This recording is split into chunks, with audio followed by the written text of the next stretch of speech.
على عباده الذين اصطفى وعلى سيد الرسل وخاتم الأنبياء أما بعد فأعوذ بالله من الشيطان الرجيم بسم الله الرحمن الرحيم قال الله تبارك وتعالى في القرآن المجيد والفرقان الحميد قل إن كنتم تحبون الله فاتبعوني يحببكم الله ويغفر لكم ذنوبكم والله غفور رحيم قال رسول الله صلى الله عليه وسلم لا يؤمن أحدكم حتى أكون أحب إليه من والده وولده والناس أجمعين آمنت بالله صدق اللہ العظیم وصدق رسولہ النبی الکریم الامین۔ بآواز بلند درود پاک پڑھی الصلاۃ والسلام علیک یا سیدی یا رسول اللہ وعلی آلک واصحابک یا سیدی یا حبیب اللہ۔ الصلاۃ والسلام علیک یا سیدی یا نور اللہ وعلی آلک واصحابک یا سیدی یا رحمۃ للعالمین۔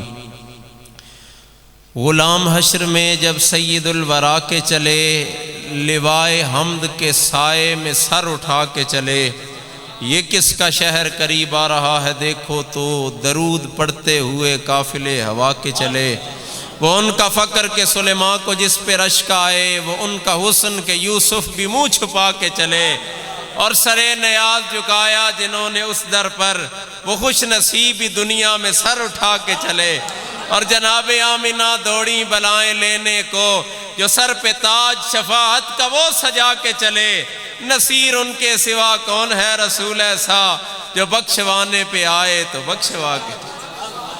حمد و صلوات کے بعد عزت و تکریم کے لائق محترم المقام جناب حضرت علامہ مولانا قاری شکیل احمد چشتی صاحب، عزتوں اور چاہتوں کے لائق محترم المقام جناب حضرت علامہ غلام شبیر صاحب، عزتوں اور چاہتوں کے لائق محترم المقام جناب صاحبزادہ طیب جاوید صاحب، محترم المقام جناب اسد عطاری صاحب، عزتوں اور چاہتوں کے لائق میزبان محفل جناب عبدالباسط صاحب، اور بالخصوص آج کی محفل کی زینت محترم المقام جناب مرزا ثاقب علی صاحب، دیگر جملہ علماء کرام، نعت خوانان شیریں لسان، قرائے عظام، دور و نزدیک سے تشریف لائے ہوئے بزرگوں، عزیز ساتھیوں، اللہ رب العزت کا فضل ہے، اللہ رب العزت کا احسان ہے۔ قبلہ علامہ صاحب آپ کو بتا رہے تھے کہ یار انبیاء دعائیں مانگتے رہے کہ باری تعالیٰ کاش نبی نہ بنایا ہوتا، حضور کا امتی اور غلام بنایا ہوتا۔ میں اور آپ ذرا سوچ میں پڑ جائیں، پیدا ہونے سے پہلے کہاں دعا مانگی ہے، پیدا ہونے سے پہلے کہاں التجا مانگی ہے؟ ہمیں پتہ چلتا ہے نہ کوئی دعا ہے نہ التجا ہے، فقط اس کا فضل و احسان ہے کہ اس نے اپنے محبوب کا امتی اور غلام بنایا۔ شانیں بڑی ہیں، اعزاز بڑے ہیں، اکرام بڑے ہیں، میں اور آپ پہنچ ہی نہیں سکتے ان عظمتوں کو۔ قبلہ چشتی صاحب آپ کو بتا رہے تھے، حضرت جابر کے سوال پہ آقا نے بتایا تھا، جابر یاد رکھ سب سے پہلے رب نے اپنے نور سے تیرے نبی کے نور کو پیدا فرمایا۔ آپ کو یہ بتا رہے تھے، اور ہمیں الحمدللہ صحیح اسناد سے یہ بات پہنچی ہے کہ جناب آدم صفی اللہ علیہ السلام کی اگر توبہ قبول ہوئی ہے تو صدقہ مصطفیٰ ہوئی ہے۔ طوفان نوح میں اگر کشتی نوح کو کنارہ ملا ہے تو صدقہ آمنہ کا لال ملا ہے۔ اگر اس بات کو پلے باندھ لیجئے، خلیل اللہ علیہ السلام پہ نار نمرود گل و گلزار بنی ہے تو فقط صدقہ یہ ہے کہ پشت میں نور مصطفیٰ موجود ہے۔ خلیل اللہ علیہ السلام نے اپنے بیٹے ذبیح اللہ علیہ السلام کے گلے پہ چھری پھیر دی تھی، لیکن چھری نے کاٹنے سے انکار کیا ہے، وجہ فقط یہ ہے کہ پشت میں نور مصطفیٰ موجود ہے۔ کبھی مجھے اور آپ کو اس بات کا اندازہ ہو جائے کہ حضرت یوسف کا حسن کس کے صدقے سے ہے۔ حضرت یونس علیہ السلام کو مچھلی کے پیٹ میں بھی اگر راحت و سکون ملا ہے تو وہ کس کے صدقے سے ملا ہے۔ کلیم اللہ کے ساتھ اگر اللہ نے ہم کلامی کا شرف انہیں عطا کیا ہے تو وہ کس کا صدقہ تھا۔ روح اللہ علیہ السلام کی عظمتیں اور شانیں کس کا صدقہ تھیں۔ یار یہ باتیں ساری اپنی جگہ رکھو، مجھے یہ بات بتاؤ، حضور کے دادا نے اللہ رب العزت کی بارگاہ میں فقط یہی تو التجا کی تھی کہ باری تعالیٰ میں نہیں آگے بڑھتا، بس تو جان اور تیرا کعبہ جانے۔ دعائیں تو میں بھی کرتا ہوں، باری تعالیٰ تیرا فلسطین ہے، تیری مسجد اقصیٰ ہے، تو جان اور مسجد اقصیٰ جانے۔ آج ابابیل کیوں نہیں آتے، اس وقت کیوں دوڑے چلے آئے؟ بتایا گیا فقط وجہ یہ تھی کہ دعا مانگنے والے حضور کے جد امجد تھے، فقط بات کی ہے۔ اور ابابیلوں کے کنکر کتنے سے ہوتے ہیں، ان کے پنجوں میں کتنا سا پتھر آیا ہوگا، لیکن اس چھوٹے سے پتھر سے اگر ہاتھی زیر زمین چلے گئے ہیں تو وجہ فقط یہ ہے کہ دعا مانگنے والے حضور کے دادا ہیں۔ حضور کے بابا نے بھی تو بات کر دی تھی کہ میرے بیٹے بڑے ہو جائیں، جوان ہو جائیں اور مجھے پہنچے تو ایک بیٹے کو قربان کر دوں گا۔ اب جب بیٹے سارے بڑے ہو گئے، ایک بیٹے کو قربان کرنا ہے، کہا قرہ ڈالو، جس بچے کا نام نکلتا ہے قربان کر دوں گا۔ قرہ نکلا حضرت عبداللہ کے نام، کہا نہیں عبداللہ قربان نہیں کیا جا سکتا۔ اچھا کیا کرو گے؟ کہا دیت پتہ کرو کیا دی جاتی ہے، جان کی دیت دینے کے لیے تیار ہوں۔ کہا نہیں وعدہ کر رکھا تھا جان دینی ہے، تو وجہ یہ بنے گی کہ ایک قرہ پھر ڈالا جائے، ایک طرف 10 اونٹ لکھو اور دوسری طرف عبداللہ کا نام لکھو، چیک کرو کہ کس کے نام قرہ نکلا ہے۔ کہا عبداللہ کے نام نکلتا ہے۔ کہا عبداللہ نہیں دیا جا سکتا، اونٹ بڑھائے جا سکتے ہیں۔ 20 اونٹ کر دیے گئے، 30 40 50، اچھا 70 سے 80 چلے گئے، 80 سے 90 چلے گئے۔ انہوں نے کہا نہیں عبداللہ نہیں دیا جا سکتا۔ کیا وجہ ہے؟ کہا اونٹ بڑھا دو، 100 اونٹ کر دیے گئے، نام ادھر نکلا ہے۔ یار اتنے اونٹ دے دیے، عبداللہ نہیں دے سکتے ہو؟ وجہ اور کوئی نہیں، پشت میں نور مصطفیٰ موجود ہے۔ عظمت شان ورا الورا، اگر اس بات کو پہنچ گئے ہو تو آؤ اگلی بات کروں۔ لجپال اس دنیا میں تشریف لائے، سب سے پہلا کام یہ ہے کہ سر سجدے میں رکھا ہے۔ خصائص الکبریٰ اٹھائیے، علامہ جلال الدین سیوطی علیہ رحمہ کو پڑھیے۔ انہوں نے کہا سر سجدے میں رکھ کے آقا نے سب سے پہلی جو دعا مانگی ہے وہ امت کی بخشش کی دعا مانگی۔ اندازہ کرو، میں فقط تھوڑے سے وقت میں تھوڑی سی شانیں بیان کی ہیں، حالانکہ ہمارے بڑوں نے کہا ہے زندگیاں ختم ہوئیں اور قلمداں ٹوٹ گئے، آقا تیرے اوصاف کا ایک باب بھی ابھی پورا نہ ہوا۔ شانیں گنوائی نہیں جا سکتی، عظمتیں بیان نہیں کی جا سکتی جس ہستی کی دنیا میں تشریف لائے، سر سجدے میں رکھا ہے اور امت کی بخشش کی دعا ہے۔ ساری زندگی آقا نے گزاری ہے۔ آپ کتب سیر اٹھا کے دیکھیے، حدیث کو اٹھا کے دیکھیے، ساری رات عبادت، ساری رات بندگی ہے۔ اما عائشہ صدیقہ رضی اللہ تعالیٰ عنہ فرماتی ہیں لجپال اتنا قیام کرتے حتیٰ تورمت قدماہ، پاؤں مبارک میں ورم پیدا ہو جاتا۔ اچھا ساری رات کی عبادت ہے تو کیا کرتے ہیں؟ صبح وہ وقت جو دعا کی قبولیت کا وقت ہے، ہاتھ اٹھتے ہیں اور امت کی بخشش کی دعا کی جاتی ہے۔ کبھی پتہ چل جائے امتی کو یہاں بھولے ہو دنیا میں، آقا عرش اولا پہ پہنچ کے رب نے پوچھا محبوب مانگ آج کیا مانگتا ہے؟ ارے بات بڑی آگے کی چلی گئی ہے۔ فکان قاب قوسین پیچھے ہے، ثم دنا فتد، اللہ کا خطاب ملا ہے۔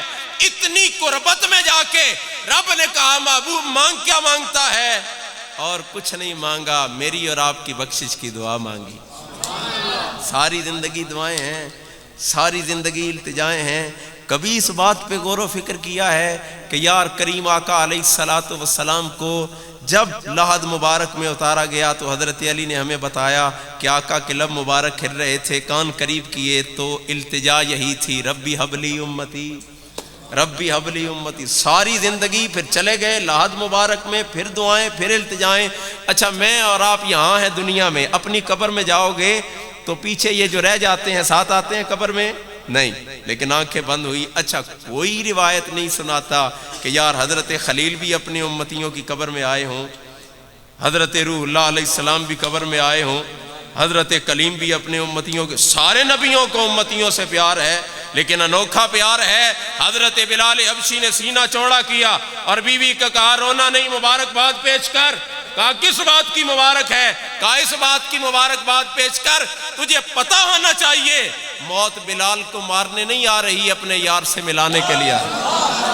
قبر میں جاؤں گا تو آقا جلوہ دکھائیں گے، اور میرے امام نے کہا تھا قبر میں لہرائیں گے تا حشر چشمے نور کے، جلوہ فرما ہوگی جب طلعت رسول اللہ کی۔ اتنا بڑا پروٹوکول، اتنا بڑا اعزاز ہے، آنکھ بند ہوتی ہے۔ یہ قبر میں بعد میں جاتے ہو، آقا پہلے جلوہ گر ہو جاتے ہیں۔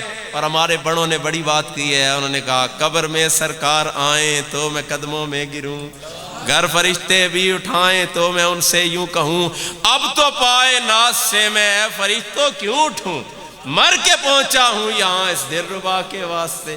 ضرورت اس عمر کی، آگے بات کو بڑھائیے۔ قبر تک پہنچے ہو، آقا کی رحمتیں، وہ رحمت للعالمین کی کا تاج آپ کے ساتھ ہے۔ حشر میں پہنچے ہو، آقا نے فرمایا انس مجھ سے ملنا چاہتے ہو، ملاقات پل صراط پہ ہو سکتی ہے۔ ائمہ کا کلام ہے، میں جاؤں پل صراط پہ، آپ جائیں پل صراط پہ، پتہ چلے کون کھرا کون کھوٹا ہے۔ آقا کا کیا کام ہے؟ فرمایا فقط یہ کہ غلاموں کو پکڑ پکڑ کے پل سے پار کر دیں۔ میں جاؤں حوض کوثر پہ پیاس لگے گی، سورج سوا نیزے پہ آیا ہوگا تو زمین تانبے کی طرح تپ رہی ہوگی، تو بڑی تپش ہے تو جاؤں پیاس لگی ہے پانی پی لوں۔ آقا نے جو فرمایا انس ملاقات حوض کوثر پہ ہو سکتی ہے، کیا وجہ ہے؟ کہا اور کچھ نہیں، امتیوں کو بھر بھر کے جام پلا رہے ہو۔ ہمیں یہ بات سکھائی گئی ہے کہ میری تیری ملاقات میدان پہ ہو سکتی ہے۔ ارے اعمال تو میرے تولے جائیں گے، آپ کے تولے جائیں گے، لجپال کا کیا کام ہے؟ اور کچھ نہیں، غلاموں کے نیکیوں والے پلڑے کو بھاری کر رہے۔ اگر ایک بات سمجھ آ گئی ہے کہ شانیں زیادہ آقا کی، عظمتیں زیادہ آقا کی، رفعتیں آقا کی، سب کچھ آقا کا تھا، تو آقا نے جو ساری زندگی ہم سے وفا کی ہے تو ہم پہ بھی تو لازم ہے کہ ہم آقا سے وفا کریں۔ اچھا بات آگے کی ہے، فقط دنیا میں نہیں، قبر تک بھی وفا ہے، حشر تک بھی وفا ہے۔ اور میں ابھی بھی چوہا سیدن شاہ دوستوں کو بتا رہا تھا کہ قرآن اٹھاؤ، 30واں سپارہ 3 سورت کھولو، رب نے فرمایا آدمی ماں باپ کو چھوڑ کے بھاگے گا، آدمی بیوی بچوں کو چھوڑ کے بھاگے گا۔ کس دن؟ قیامت کے دن۔ تو جس دن سارے بھاگیں گے اس دن ایک ہی تو لجپالی فرمائیں گے۔ اچھا چھوڑو، والدین کی بات کرتے ہو، بیوی بچوں کی بات کرتے ہو، آگے پیچھے دوست اعزہ و اقارب کی بات کرتے ہو، یہ باتیں کم ہیں۔ لجپال نے فرمایا ساری امتیں حضرت آدم صفی اللہ علیہ السلام کے پاس جائیں گی اور ان کی خوبیاں گنوائیں گی کہ آپ کی یہ بھی شان، یہ بھی شان، یہ بھی شان۔ حضرت آدم صفی اللہ پوچھیں گے کیا کرنا ہے؟ التجا کرو۔ وہ فرمائیں گے نہیں، آج رحمان رحیم کے ساتھ وہ نہیں ہے، آج تو جبار و قہار کی صفت کے ساتھ ہے، آج دعا نہیں ہوتی۔ اچھا اگلے کے پاس کہا پھر حضرت عیسیٰ بتائیں گے، آگے چلے جاؤ احمد مجتبیٰ کے پاس، تو آقا آپ کیا فرمائیں گے؟ کہا سر سجدے میں رکھوں گا، امت کی بخشش کی دعا مانگ۔ انا لہا، یہ کون فرمائے گا؟ اسے ذات مصطفیٰ کہا جاتا ہے۔ ایک بات عرض کر رہا تھا، وہ بات یہ ہے کہ لجپالی نبھاتے رہے۔ سادہ سی بات کروں تو یہ کہ آقا ساری زندگی ہم جیسوں سے وفا کرتے رہے۔ ہماری کیا حیثیت، کیا اوقات، آقا کی اتنی عظمتیں، اتنی شانوں کے باوجود آقا مجھ سے اور آپ سے وفا کرتے رہے۔ ہمیں دیکھنا پڑے گا کہ ہماری یہ حیثیت ہو کہ کیا ہم نے آقا سے وفا کی ہے؟ اگر تو کی ہے تو کامیاب و کامران ہو۔ آؤ آیت مبارکہ کی طرف، وقت اجازت نہیں دیتا کہ میں تفصیل میں جاؤں، فقط ترجمہ کر رہا ہوں۔ کریم آقا علیہ الصلوۃ والسلام، اللہ رب العزت نے حکم فرمایا، محبوب کہیے ان سے، فرما دیجئے ان سے، رب آپ سے بات کرنا چاہتا ہے اور وسیلہ مصطفیٰ کرنا چاہتا ہے۔ میں اور آپ کبھی اس حوالے سے اپنی عظمتیں ہی دیکھنا شروع کر دے تو ہمیں پتہ چلے کہ ہم سے رب کلام کرنا چاہتا ہے اور اپنے مصطفیٰ کے وسیلے سے کرنا چاہتا ہے۔ محبوب انہیں فرما دیجئے کیا پوچھنا ہے، بات کیا ہے؟ رب سے محبت کرتے ہو؟ رب سے محبت کرنا چاہتے ہو؟ رب سے محبت کے دعوے دار ہو؟ سارے دعوے دار ہیں، کیا کریں؟ فرمایا فاتبعونی، جاؤ میرے مصطفیٰ کے ہو جاؤ۔ آسان سی بات ہے، وہ کہنا چاہتا ہے میرے بننا چاہتے ہو تو جاؤ میرے مصطفیٰ کے بن جاؤ۔ آپ کو پتہ چل گیا کہ جو لوگ آپ کو دائیں بائیں لگاتے ہیں، یہ کام کروا لو، یہ کام کروا لو، یہ بجلی گیس کی طرف، یہ تو باتیں بڑی تھوڑی اور کم ہو جائیں گی، ادھر کیونکہ شان بڑی زیادہ ہے، میں اس بات کی طرف جانا نہیں چاہوں گا۔ لوگ آپ کو اتنا کر لیجئے، لوگ آپ کو دنیا کی طرف لگاتے ہیں، رب کہتا ہے میرا بننا چاہتا ہے میرے مصطفیٰ کا بن جائے۔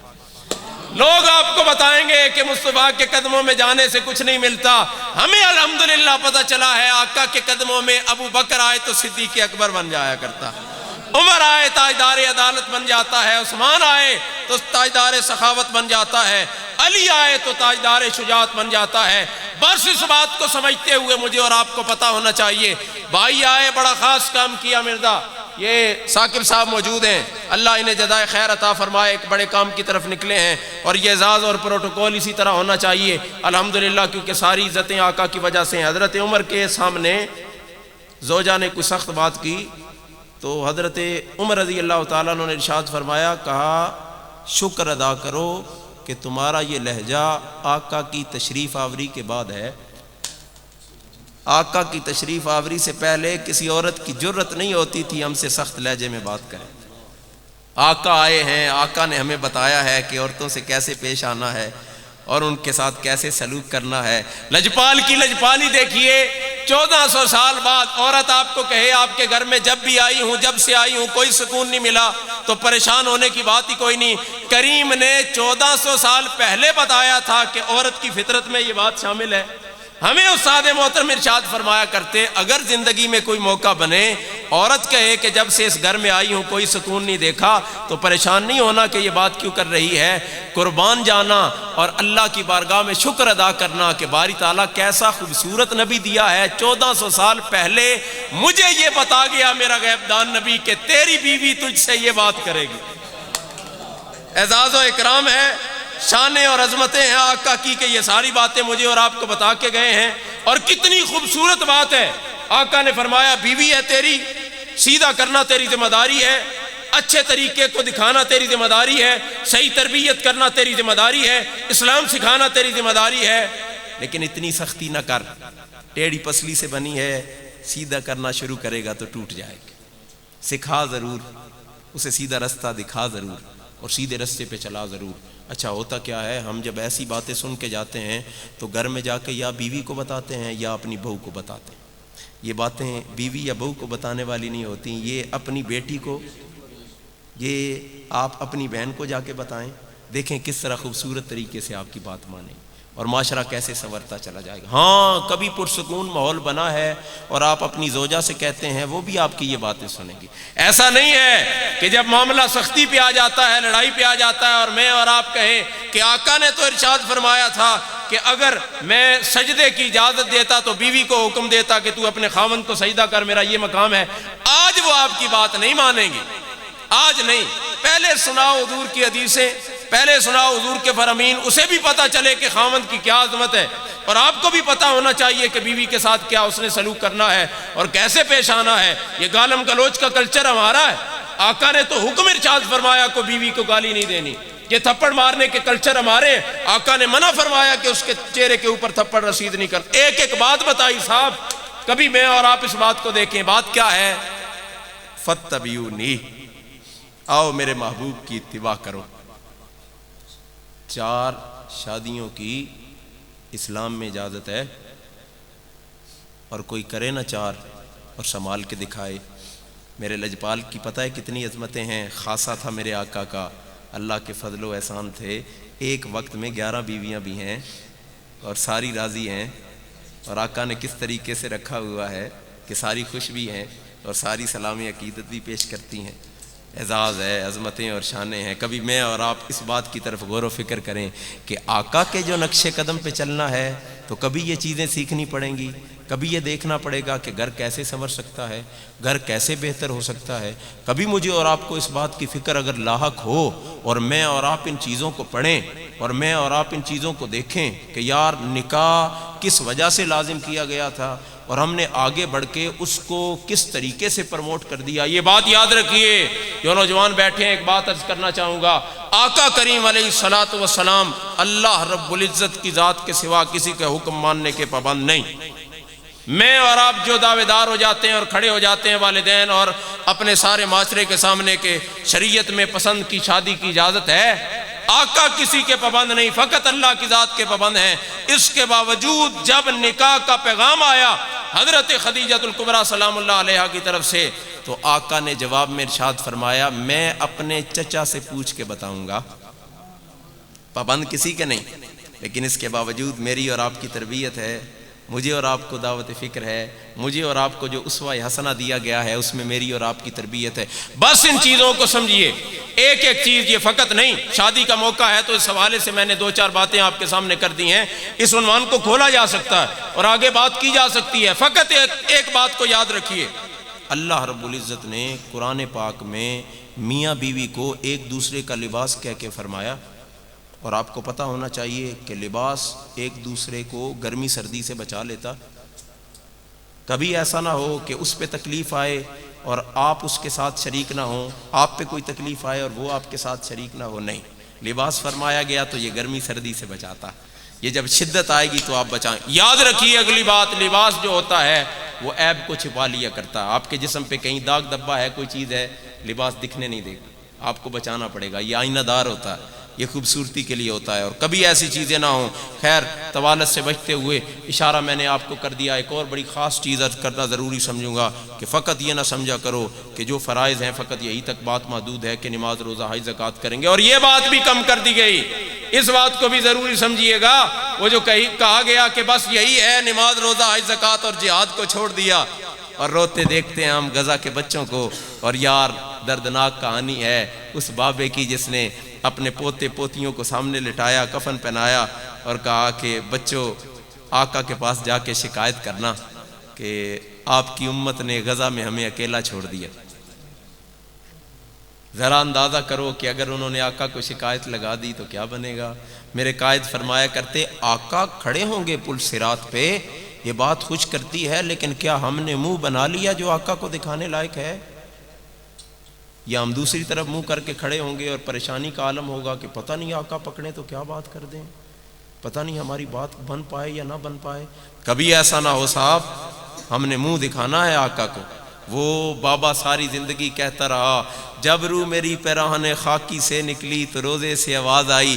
میں آج بھی دوستوں سے کہہ رہا تھا کیا ہم نے اتنا کام کر لیا ہے کہ ہماری روح بھی نکلے تو روزے سے آواز آئے؟ نہیں. تو اگر نہیں کیا تو صاحب کرنا پڑے گا. ہمیں پریشانی لاکھ ہے. یہاں والی بالا میں اگر آپ بیٹھے ہیں تو آپ کے قریب کے جو علاقے ہیں، اگر وہاں تک دین کا پیغام نہیں پہنچا، حضور کے نظام کا پیغام نہیں پہنچا، عقیدہ ختم نبوت کے دفاع کا پیغام نہیں پہنچا، حضور کی عزت و ناموس کے دفاع کا پیغام نہیں پہنچا، اگر میں اور آپ نہ پہنچائیں اور پھر بھی ہم کہیں کہ ہماری روح بھی نکلے تو روزے سے آواز آئے، نہ، ایسا نہیں. بڑا کام تھا صاحب، بڑا کام تھا، اور بڑے کام کے پھر بڑے اعزاز ملتے ہیں، اور بڑے کام کی وجہ سے بڑے پروٹوکول اور بڑی عزتیں ملتی ہیں. جو قبلہ چشتی صاحب بتا رہے تھے کہ 3 دن میت پڑی رہے اور میت خراب بھی نہ ہو اور چہرہ مزید کھلتا رہے، وجہ یہ ہے کہ کی محمد سے وفا تو نے تو ہم تیرے. یہ جہاں چیز ہے کیا لوح قلم تیرے ہیں، یہاں آپ کی والی ہے. اور کتنا عرصہ بیت گیا، وہ جو 100 سال پہلے کے لوگ گئے ہیں آپ بھول گئے ہوں گے، لیکن یہیں رستے میں آتے ہوئے بڑا خوبصورت بورڈ لگا ہے اور لکھا ہوتا ہے بلہ شریف. اور بندہ چلا جائے، غازی کا مزار چمکتا دمکتا دکھائی دیتا ہے، اور غازی کے مزار پہ کھڑے ہو جاؤ، غازی کی قبر کے سامنے جو کتبہ لگا ہے اس کے اوپر بھی لکھا ہے کہ محمد سے وفا تو نے تو ہم. یہ جہاں چیز ہے کیا لوح و قلم تیرے. لوگ بھول جاتے ہیں، آپ یقین کریں ان کے مزار کے اندر 5-6 قبریں ہیں، ارد گرد کی قبروں کے نام بھی کسی کو نہیں پتا کہ کس کس کی ہیں، لیکن غازی کی قبر کا پتہ ہے. میں آج بھی دوستوں سے یہ بات عرض کر رہا تھا کہ یار یاد رکھو مجھے اپنے پردادا کا نام کوئی نہیں پتا. یہاں مسجد میں آپ کے سامنے کھڑے ہو کے بات کر رہا ہوں. کیا سمجھتے ہو کہ آنے والی یاد رکھیں گی؟ نہیں. پھر مجھے اور آپ کو کسی سے تو وفا کرنی پڑے گی جو ہمیں یاد رکھے گا. اگر وہ کر گئے ہو تو پھر کامیابی و کامرانی ہے، اگر نہیں کرتے یہ زندگی تو 4 روزہ ہے، اس نے تو ختم ہو جانا ہے. کچھ کر، وہ بڑا مشکل کام ہے جو حماس کے مجاہدین کر رہے ہیں اور جو کچھ غزہ والوں کے ساتھ ہو رہا ہے. صاحب وہ کل کو اگر ہمارے ساتھ ہوگا تو نہ جانے ہمارا کیا بنے گا. ابھی تو بہت کم درجے پہ کھڑے ہیں کہ دلوں پہ اوپر دستک دینی ہے اور لوگوں کا کہنا ہے حضور کے نظام کی طرف آؤ. حماس کے سربراہ نے آج جو پیغام دیا، اس نے کہا اگر پاکستان کھل کے ہماری حمایت کرے تو اسرائیل بمباری روک سکتا ہے. کیا سمجھتے ہو پاکستان حمایت کرے گا؟ نہیں. مجھے بھی پتہ ہے، آپ کو بھی پتہ ہے، ہم دیکھ چکے ہیں کہ سارے کہتے تھے غازی کو چھوڑ دو، پھر بھی غازی کو چھوڑا گیا نہیں. سارے پریشان تھے ختم نبوت پہ حملہ کیوں ہوا، انہوں نے آ کے آسیہ ملونہ کو رہا کر دیا، حالانکہ سارے کہتے تھے اسے گرفتار کیا جائے، اسے تختہ دار پہ لٹکایا جائے. سارے کہتے ہیں ہمارے بزرگوں کی محنتیں اس وجہ سے تھیں کہ تخت پہ نظام مصطفیٰ کا نفاذ ہونا چاہیے، ابھی تک نہیں ہو سکا. آج بھی سارے کھڑے ہو جائیں اور کہیں نظام مصطفیٰ ہونا چاہیے. ملین مارچ لے کے میرا قائد اسلام آباد پہنچ گیا کہ یار ہم فلسطین جانا چاہتے ہیں، ہمیں اجازت دی جائے، اور 15 لاکھ مجاہدین تحریک لبیک پاکستان دینے کو تیار ہے، اور کہا فقط 5 لاکھ تم دو، 15 لاکھ ہم دینے کو تیار ہیں.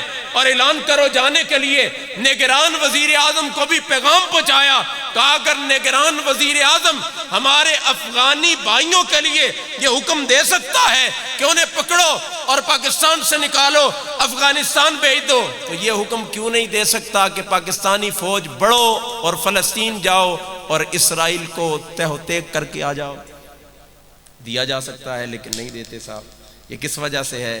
تھوڑی دوری ہو گئی اور بات ادھر سے چلی اور پتہ نہیں کہاں چلی گئی۔ میں عرض یہ کر رہا تھا فرائض ہیں، پڑھیے اور یہ بات بھی یاد رکھیے، فرائض سے جہاد کو نکالا نہیں جا سکتا۔ روزہ ہے، فرض ہے، رکھتے ہیں جی روزہ۔ پچھلے کئی سالوں سے روزہ گرمی کے موسم میں ہے اور گندم کی کٹائی کا سیزن ہوتا ہے، اس کے باوجود بھی کوئی نہیں روزہ چھوڑتا، اور جو روزہ چھوڑے ہم گریبان پکڑتے ہیں، معاشرے کے سامنے اسے ذلیل کرتے ہیں کہ اس نے روزہ چھوڑا ہوا ہے۔ اللہ کا حکم آ گیا، اس وجہ سے روزہ فرض ہے۔ حکم کیا؟ کتب علیکم الصیام۔ اسی رب نے اسی قرآن میں اسی سیغے کے ساتھ حکم دیا ہے، کتب علیکم القتال، تم پہ جہاد بھی فرض کیا گیا ہے۔ روزے کو فرض سمجھتے ہو اور جہاد کو چھوڑے بیٹھے ہو، اور پھر کہو گے پروٹوکول بھی ملے گا، حالانکہ اللہ نے فرمایا تم پہ جہاد فرض کیا گیا ہے، اور آقا نے فرمایا کوئی قوم جہاد کے بغیر عزت تلاش کرے گی تو اسے عزت نہیں ملے گی۔ ہم نے عزتیں تلاش کی ہیں کہ جہاد کے بغیر مل جائیں، مل سکتی ہیں؟ نہیں مل سکتی۔ تو یہ تو اعزاز ہے، یہ تو پروٹوکول ہے۔ ہمیں ڈرایا گیا موت سے، حالانکہ ادھر سے بات آ گئی ہے اللہ کی راہ میں نکل، جام شہادت نوش کر، پھر اللہ ادھر سے فرما دیتا وَلَا تَقُولُوا لِمَن يُقْتَلُ فِي سَبِيلِ اللَّهِ أَمْوَاتٌ، خبردار مردہ نہیں کہنا جو اللہ کی راہ میں چلے گئے۔ سب کو مردہ کہتے ہو، اسے نہیں کہنا کیوں؟ اللہ کی راہ میں چلا گیا، اللہ کا حکم ہے نہ کہو۔ اچھا نہ کہیں، گمان کرے، اس نے کہا نہیں گمان بھی نہیں کرنا۔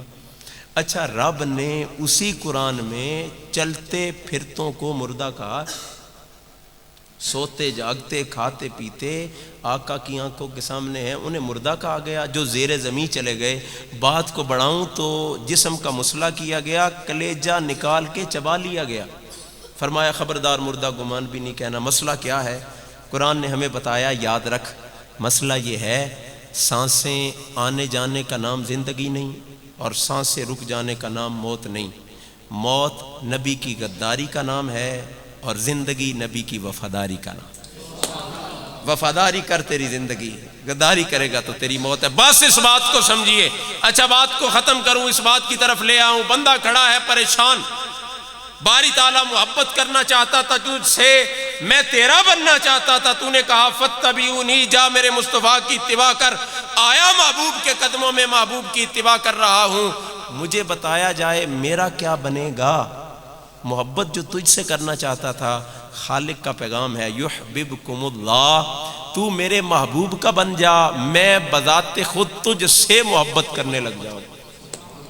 مسئلہ آسان کروں، رب آپ سے، مجھ سے محبت کرنا چاہتا ہے۔ اس سے بھی آسان کیجئے، رب ہم سے محبت کرنے کے لیے تیار ہے۔ وہ چاہتا ہے آؤ میرے محبوب کے قدموں میں، میرے محبوب کی پیروی کرو، میں تم سے محبت کرنے لگ جاؤں۔ آسان سا مسئلہ۔ پریشانی مجھے اور آپ کو کیا؟ زندگی غلطیوں میں گزاری، گناہوں میں گزاری ہے، پچھلی زندگی کی پریشانیاں ہیں۔ خالق نے پیغام دیا ہے، کہا پریشانی نہ کر۔ کس وجہ سے؟ کہا اس وجہ سے اتباع مصطفیٰ کرنا تیرا کام ہے۔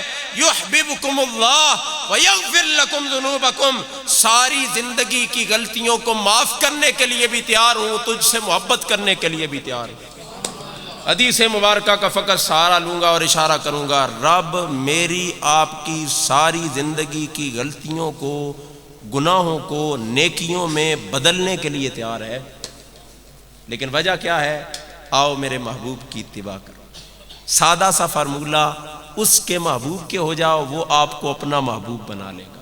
پھر جب وہ اپنا محبوب بنا لیتا ہے تو بندہ اس مقام و مرتبے پہ پہنچ جاتا ہے کہ سوچا بھی نہیں جا سکتا۔ کریم آقا علیہ الصلوۃ والسلام کی اتباع اگر کرتے ہو تو پھر ایک بات یہ بھی سماعت فرما لو، لجپال نے ارشاد فرمایا تھا خیرکم خیرکم لأہلہ وأنا خیرکم لأہلی، تم میں سے بہتر وہ ہے جو اپنے گھر والوں کے لیے بہتر ہے، اور میں تم سب میں سے اپنے گھر والوں کے لیے بہتر ہوں۔ بس میں اور آپ یہ سارے کام کریں۔ سادہ سا فارمولہ پھر بتا دوں، اتباع مصطفیٰ آپ نے کرنی ہے، مصطفیٰ کا آپ نے ہو جانا ہے، ساری زندگی آقا کی غلامی وفاداری میں آپ نے گزارنی ہے۔ اگر آپ نے یہ کام کر لیا ہے تو پھر رب آپ سے محبت کرنے کے لیے بھی تیار ہے، خطائیں غلطیاں نیکیوں میں بدلنے کے لیے بھی تیار ہے، زندگی کامیابی کی طرف جا سکتی ہے۔ فقط فلسفہ یہ ہے کہ محمد سے وفا تو نے تو ہم تیرے، یہ جہاں چیز ہے کیا لوح و قلم تیرے ہیں۔ دعا ہے اللہ رب العزت کی بارگاہ میں مجھے آپ کو زندگی آقا کی وفاداری والی عطا فرمائے۔ اس محفل پاک کا صدقہ اللہ رب العزت مرزا صاحب کی آنے والی زندگی میں آسانیاں، برکتیں اور رحمتیں پیدا فرمائے۔ وما علیہ الا البلاغ۔